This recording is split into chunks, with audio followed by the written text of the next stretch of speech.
আসসালামু আলাইকুম লিসেনার, সবাই কেমন আছেন? আশা করি ভালো আছেন। দেশ ও দেশান্তরের বাইরে থেকে যারা শুনছেন নিয়মিত আমাদের ঘটনাগুলো, সবাইকে স্বাগতম আমাদের ভূত পোকা ইউটিউব চ্যানেলে।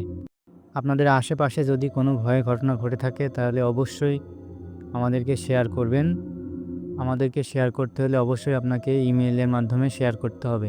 আমাদের ইমেইলটি হলো bhootpoka@gmail.com। আজকে আমরা যে ঘটনাটি শেয়ার করব সেই ঘটনাটি মূলত ব্ল্যাক ম্যাজিক সিরিজের ৪র্থতম ঘটনা। ব্ল্যাক ম্যাজিক সম্পর্কে আপনারা সবাই জানেন যে ব্ল্যাক ম্যাজিক কতটা মানুষকে ক্ষতি করার জন্য শুধু ব্যবহার করা হয়। একজন মানুষের জীবন যে কতটা দুর্বিষহ হয়ে উঠতে পারে, এই ঘটনাটি না শুনলে আপনারা কখনোই বুঝতে পারবেন না। তো চলুন আজকের ঘটনাটা শুনে নিই। স্বাগতম লিসেনার আরও একটি নতুন ঘটনায়। ঘটনাটি পাঠিয়েছে সোনিয়াপুর, তার বান্ধবীর থেকে শুনেছেন তিনি এবং তিনি শেয়ার করেছেন আমাদেরকে। ঘটনাটি সোনিয়াপুর হাই স্কুল ফ্রেন্ড রূপা আপুর সাথে ঘটে। তো উনি যেভাবে শেয়ার করেছেন সেভাবেই বলছি। আমার বাবারা 2 ভাই 1 বোন। আমার বাবার ভাই বোনদের মধ্যে আমার বাবা ছিল বেশি শিক্ষিত এবং প্রতিষ্ঠিত, সবটাই নিজের চেষ্টায় আর পরিশ্রমে। আমরা তখন ঢাকায় থাকতাম। আমার বাবা ভালো অবস্থানটা ওনার একমাত্র বোন সহ্য করতে পারত না। সুযোগ পেলে আমাদের খোঁচা দিয়ে কথা বলে অনেক। আমার আম্মু অনেক পরহেজগার মানুষ, বেশি ঝামেলায় উনি থাকেন না। আমি আমার দাদির মতো দেখতে হওয়ায় বেশ সুন্দরী ছিলাম লোকে বলে। একেবারে পরিপূর্ণ পর্দায় অভ্যস্ত আমি। একবার পরিবারের সাথে গ্রামে যাই কাকার মেয়ের বিয়েতে। তখন আমার বয়স 10 কিংবা 12 বছর মতো হবে। সাধারণত 5 পর্দা বলতে যা বোঝায় আমার মা আমাকে ছোটবেলা থেকে সেভাবেই পর্দা করতে শিখিয়েছেন। বিয়েবাড়ি লোকের সমাগম তো থাকবেই, বোনদের সাথে খুব সহজেই মিশতে পারি আমি। এর মাঝে ফুফাতো বোন ছিল আমার। আমার একমাত্র ফুফির একমাত্র মেয়ে। হলুদের দিন ওরা সবাই বাইরে বসে মেহেদি পরবে, আমাকেও আসতে বলল, কিন্তু আমি না করে দিই। ওদেরকে বলি বাইরে অনেক মানুষ, তোমরা ভিতরে মেহেদি দাও, আমিও দিই। সবাই মেনে নিলেও আমার ফুফাতো বোন মানতে নারাজ। আমার ফুফিকে ডেকে এনে আমি নাকি সবাইকে ওর থেকে আলাদা করেছি এটা বলে। আমার ফুফি সেদিন বাড়ি ভর্তি মেহমানদের সামনে আমাকে আর আমার আম্মুকে বলে, যে রূপে বড়াই করলি সেটা থাকবে না দেখিস, আমি থাকতে দেব না। এই রূপের জন্যই তো এত দেমাগ, বাইরে আসতে চাস না, এই কথা বলে আমার ফুপি। আম্মু খুব মন খারাপ নিয়ে বিয়ের দিন আপুকে নিয়ে গেলে বরপক্ষের পরে আমাকে নিয়ে আম্মুর বাসায় চলে আসে ভাইয়া, আর আব্বু পরের দিন আসে। সেদিনের কথা আমি ভুলেই গিয়েছিলাম, কিন্তু আম্মু সেই কথা মনে করে অনেক ভয় পেতেন। প্রায় বছরখানেক পর আমি 6 অথবা 7-এ পড়ি, সে সময় ফুপি ওনার মেয়ে নিয়ে আমাদের বাসায় আসেন একদিন সকালবেলা ছেলের বিয়ের দাওয়াত দিতে। আমি স্কুল থেকে এসে দেখি ফুফাতো বোন আমার রুমে আলনার কাছে কাছে নিয়ে কিছু একটা যেন করছে। আমাকে দেখে বলল, রূপা কেমন আছিস, ভাইয়ার বিয়েতে আসবি কিন্তু। আমার মাথা থেকে বেরিয়ে গিয়েছিল কথাটা, যে কাছে নিয়ে সে কি করছে ওখানে। এরপর দুপুরে খাবার খেয়ে ফুপিরা চলে যায়। আমার প্রথম সাময়িক পরীক্ষা থাকায় আম্মু যায়নি, ভাইয়া ও আব্বু গিয়েছিল বিয়েতে। পরীক্ষা শেষ হওয়ার পর একদিন রাতে আমার ভীষণ পেট ব্যথা শুরু করে। তীব্রতা এত ছিল যে আমি চিৎকার করে কান্না করা শুরু করি, আর আমার আম্মু দৌড়ে আসে। গ্যাসের ব্যথা ভেবে ওষুধ দিল, কিন্তু থামছে না, বেড়েই চলেছে ক্রমশ যেন। মাঝরাতে কোনোভাবে ডাক্তার তো পাওয়া যাবেই না। সকালে হাসপাতালে নিয়ে যায় আমাকে। ব্যথা বেশি দেখে ওনারা ভর্তি করে হাসপাতালে। এরপর ডাক্তার আসলে আমাকে দেখে টেস্ট দেয়, কিন্তু রিপোর্ট আসে নর্মাল, কোনো সমস্যা নেই, একদম নর্মাল। ব্যথা এত ছিল যে আমি জ্ঞান হারিয়ে ফেলি। বলে রাখা ভালো যে ঢাকার অনেক নামি দামি একটা হাসপাতালে ভর্তি ছিলাম। ঘন্টা খানেক পর হুঁশ ফিরলে ব্যথা কিছুটা কম মনে হচ্ছিল, তবুও আব্বু আরও 2 দিন রাখতে চাইলেন যে আর কোনো সমস্যা হয় কিনা দেখি। সন্ধ্যার দিকে আমি একটু ঘুমিয়ে পড়েছিলাম। আম্মু সম্ভবত ওয়াশরুমে ছিল। ভাইয়া বাসায় চলে গিয়েছিল। আব্বু কেবিনের বাইরে ছিল। ঘুমের মধ্যে আমার মনে হলো যেন একটা গরম বাতাস আমার ভিতরে ঢুকে গেল। সাথে সাথে আমার প্রচণ্ড ব্যথা শুরু হলো সমগ্র শরীর জুড়ে। ডাক্তার এসে দেখে আমি নিজেও অবাক। কারণ আমার অবস্থা ভালোর দিকেই ছিল। টেস্টে কোনো প্রকার সমস্যা নেই। কোনো সমস্যা ধরা পড়েনি। ডাক্তার রীতিমতো একেবারে অবাক হয়ে গেছিল। আমার চিৎকারে আশেপাশের লোকজন পর্যন্ত কান্না করেছিল সেদিন।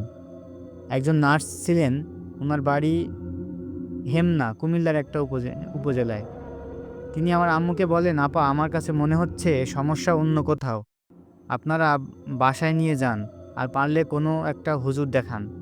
আপনার মেয়ের যে সমস্যা, আল্লাহ না করুক এমন হলে সেটা এখানে কেন, দুনিয়ার কোনো হাসপাতালেই ধরা পড়বে না। আম্মুর কেন জানি ফুপির সেদিনের হুমকির কথা মনে পড়ে গেল। এরপর আমাকে বাসায় নিয়ে যাওয়া হয়। আমাকে বাসায় আনার পর আমার রুম থেকে ভীষণ পচা গন্ধ বেরোচ্ছিল। অথচ এমন কোনো কারণই ছিল না যে গন্ধ পাওয়ার আমার রুম থেকে। কাজের খালা 2 বেলা এসে ভাইয়াদের রান্না করে দিয়ে যেত আর ঘর পরিষ্কার করে যেত। গন্ধ বের হওয়ার উৎস পাচ্ছিল না। এদিকে আমাকে নিয়ে আব্বু আম্মু একেবারে দিশেহারা। কাজের খালা আলনা গোছানোর সময় দেখে যে ভিতরের দিকে 3টা জামার কোনা ছেঁড়া, যেন কেউ কেটে নিয়েছে। আম্মুকে দেখালে আম্মু সেই জামাগুলো আব্বুকে দেখায়। এরপর আব্বু মসজিদে হুজুরের কাছে যান। সব শুনে উনি একজন ব্যক্তির খোঁজ দেন। সেই হুজুরের মামা লাগেন উনি।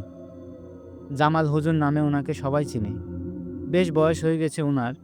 পরের দিন জামাল হুজুরের বাড়িতে যায়। এরপর সব খুলে বলে। সেদিন বিকেলে আসেন তিনি। তখন কান্না করছিলাম আর ব্যথায়। মাত্র 4-5 দিনের ব্যবধানে আমার চোখের নিচে কালো দাগ হয়ে গিয়েছিল। শুকিয়ে গিয়েছিলাম অনেক। খাবার বলতে একটু পানি খেয়ে বেঁচেছিলাম। মানে মরে যাওয়ার মতো অবস্থা ছিল আমার। জামাল হুজুর ড্রয়িং রুমে এসে বসেন। আমাকেও সেখানে নিয়ে যায়। আমাকে একটু সময় নিয়ে দেখেন। এরপর আমার রুমে যাই। সেই গন্ধ কিভাবে আসছে উনি বুঝতে পারেন কিছুটা। এরপর আম্মুকে জিজ্ঞেস করেন, রূপাকে দেখতে পারেন না? বা আপনাদের এমন কোনো শত্রু আছে যার ক্ষতি করার জন্য আপনাদের উপর জাদু করতে পারে এমন? আম্মু আব্বুর দিকে তাকিয়ে রইলেন। আব্বু নির্বিকারভাবে বসে রইলেন। হুজুর বললেন, ভাই এভাবে বসে থাকলে হবে না, আপনার মেয়ের কাছে সময় খুবই কম। আব্বুর কাছে উত্তর না পেয়ে উনি আমাকে গোসল করিয়ে আনতে বললেন। একদম পাক পবিত্র হয়ে আমাকে নিয়ে বসানো হয়। ওনার সেই ভাগ্নে মানে মসজিদের ইমাম উনিও ছিলেন। ওনাকে আজান দিতে বলা হয়। তিনি আজান দেওয়ার সাথে সাথে ব্যথা এমনভাবে বেড়ে যাচ্ছিল যেন আমার প্রাণ একেবারে বেরিয়ে যাবে এমন অবস্থা হয়। তলপেটে মনে হচ্ছিল কেউ ছুরি দিয়ে রীতিমতো খসখস করে গিতাচ্ছে। আমার সমস্ত শরীর কালো হয়ে যায়। এত যন্ত্রণা আমার জীবনে কখনো হয়নি, এমন অনুভূতি হচ্ছিল। উনি একে একে সূরা ফাতিহা, সূরা নাস, সূরা ফালাক, মোট কথা রুকাইয়া করতে যা যা সূরার দরকার হয় উনি তাই পড়া চালিয়ে যাচ্ছিলেন।